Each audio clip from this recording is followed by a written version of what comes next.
उत्तर प्रदेश में बीते कुछ दिनों से धार्मिक नारों को लेकर विवाद गहराता जा रहा है। अफवाह फैलाई जा रही है, सड़क पर लोग दंगा कर रहे हैं, सड़कों को जाम किया जा रहा है।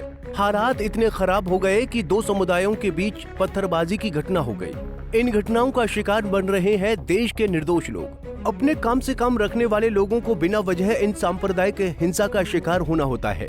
धर्म अपनी जगह है, लेकिन पब्लिक प्लेस पर धर्म के पोस्टरों की कोई जगह नहीं है। दंगा फैलाने के इरादों से किए गए ऐसे प्रयोग पर अब उत्तर प्रदेश की सरकार एक्शन में नजर आ रही है। योगी आदित्यनाथ ने उपद्रवियों को दो टूक धमकी दी है। दरअसल हाल ही में एक धार्मिक नारे को लेकर पूरे देश में ऑर्गेनाइज्ड कैंपेन चल रहा है।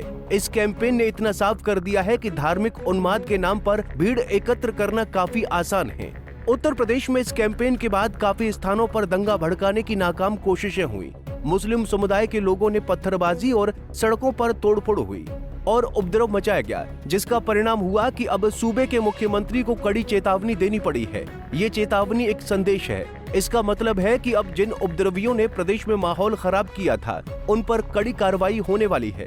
ये योगी की गारंटी है। वहीं योगी आदित्यनाथ ने कहा कि राज्य में कानून व्यवस्था बिगाड़ने की किसी भी कोशिश को सरकार कड़ी से कड़ी कार्रवाई के साथ कुचल देगी। पर्व त्योहारों के अवसर पर असामाजिक तत्वों द्वारा अशांति फैलाने के प्रयासों पर कड़ी चेतावनी देते हुए मुख्यमंत्री ने कहा, दशहरा बुराई और आतंक के दहन का पर्व है। उपद्रवियों पर ऐसी कार्रवाई की जाएगी कि वो दोबारा कभी ऐसी हरकत करने की सोचेंगे भी नहीं। पर्व और त्योहारों के दौरान आपने देखा होगा, जब भी पर्व और त्योहार आते थे, उत्पात शुरू हो जाती थी। अब उत्पातियों और उपद्रवियों को पता लगेगा कि 7 पीढ़ियां याद आएंगी उनको, क्योंकि कभी कभी बुरी आदतें जाती नहीं लोगों की, तो उसके लिए उनकी डेंटिंग पेंटिंग करवानी पड़ती है कायदे से, जिससे उनकी बुरी आदतों को हम ठीक कर सकें। और यही डेंटिंग पेंटिंग आपने देखा होगा, कल बरेली के अंदर हो मौलाना भूल गया कि शासन किसका है।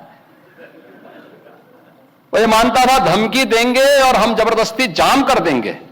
हमने कहा जाम नहीं होगा, कर्फ्यू भी नहीं लगेगा, लेकिन कर्फ्यू का सबक तुम्हें ऐसा सिखा देंगे कि तुम्हारी आने वाली पीढ़ी दंगा करना भूल जाएगी। बता दें कि ये मुद्दा यूपी के रावतपुर के सैयद नगर मोहल्ले में 4 सितंबर को बराब फात की सजावट में धार्मिक नारे का बोर्ड रास्ते पर लगा था। कुछ लोगों ने इस पर विरोध जताया। विवाद होने पर पुलिस ने बोर्ड हटाकर कार्यक्रम स्थल के पास लगवा दिया। अगले दिन कुछ युवकों ने एक धार्मिक पोस्टर फाड़ दिया। 10 सितंबर को इस मामले में मुकदमा दर्ज हुआ था, लेकिन इसके खिलाफ मुकदमे के तौर पर प्रचारित किया गया और बवाल बढ़ गया। यूपी में इस तरह की कार्रवाई की मांग जनता शुरू से ही कर रही थी। जनता को लग रहा था कि इस मुद्दे में प्रशासन ढील दे रहा है, लेकिन अब जब प्रशासन को यूपी के मुख्यमंत्री से खुले आदेश मिल गए हैं, तो इतना साफ है कि आने वाले दिनों में पुलिस हिंसा से जुड़े अपराधियों की गिरफ्तारियां शुरू करेगी।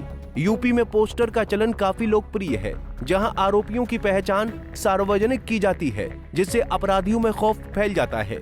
यूपी में अपराध खत्म हो रहा है, ऐसा दावा योगी आदित्यनाथ हमेशा से करते रहे हैं, लेकिन हाल ही में जिस तरह यहां पर धार्मिक उन्माद बढ़ा, उससे यूपी सरकार की छवि पर प्रभाव पड़ा है। अब योगी आदित्यनाथ के इस एक्शन वाले बयान के बाद प्रतिक्रिया आनी भी शुरू हो गई है। अखिलेश यादव ने दंगाइयों पर किए लाठीचार्ज को गलत ठहराया है। इसे पुलिस और प्रशासन की विफलता करार दिया है। यूपी में बाबा का कारगर हथियार बुलडोजर अब उपद्रवियों के खिलाफ फिर एक्शन में है। यूपी में सख्त प्रशासन की छवि फिर एक बार दिख रही है। धर्म के नाम पर किसी भी तरह का उपद्रव स्वीकार नहीं होना चाहिए। फिलहाल के लिए इस खबर में इतना ही। देश और दुनिया की बाकी खबरों के लिए देखते रहिए पंजाब केसरी टीवी। हमसे जुड़े रहने के लिए हमारे YouTube चैनल को सब्सक्राइब करें और नई वीडियो की नोटिफिकेशन के लिए बेल आइकॉन को दबाएं।